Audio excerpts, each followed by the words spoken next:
Assalamualaikum warahmatullahi wabarakatuh. Salam sehat, salam sejahtera untuk kita sekalian. Sobat ASN, ada yang bertanya kepada kami, bagaimana sebuah institusi pemerintah atau seorang ASN memutuskan bahwa dia membutuhkan program pengembangan kompetensi.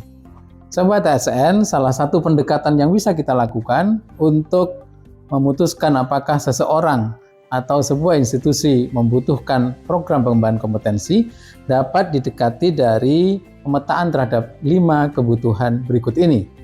Yang pertama, apa yang disebut sebagai kebutuhan normatif atau normative needs.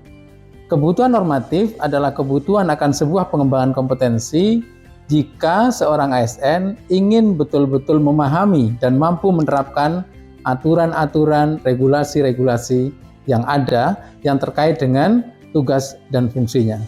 Jika seorang ASN belum mampu melaksanakan regulasi tersebut, maka itu artinya seorang ASN membutuhkan pengembangan kompetensi dari aspek kebutuhan normatif. Yang kedua, kebutuhan yang diharapkan atau apa yang disebut dengan felt need. Setiap organisasi pemerintah pasti memiliki visi dan misi, memiliki tujuan dan sasaran. Nah, jika ASN yang melaksanakan tugas di institusi tersebut dan belum mampu menjadi support system terhadap pencapaian visi, misi, tujuan, dan sasaran itu, maka tentu saja harapan dari institusi pemerintah tidak akan tercapai. Maka pengembangan kompetensi terhadap ASN dimaksud dibutuhkan. Kebutuhan tersebut dari sudut pandang kebutuhan yang diharapkan. Yang ketiga, Sobat ASN, adalah kebutuhan yang diekspresikan atau expressed need. Hal ini dapat dilihat dari ekspresi atau wujud kinerja yang ditunjukkan oleh seorang ASN. Jika kinerja yang ditunjukkan seorang ASN belum mampu menunjukkan seperti target yang sudah ditetapkan, tentu yang bersangkutan membutuhkan pengembangan kompetensi.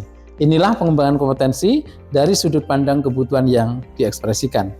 Yang keempat, apa yang disebut kebutuhan komparatif atau comparative need. Seorang ASN tentu bisa membandingkan kemampuannya dengan ASN lain yang menangani tugas yang sama.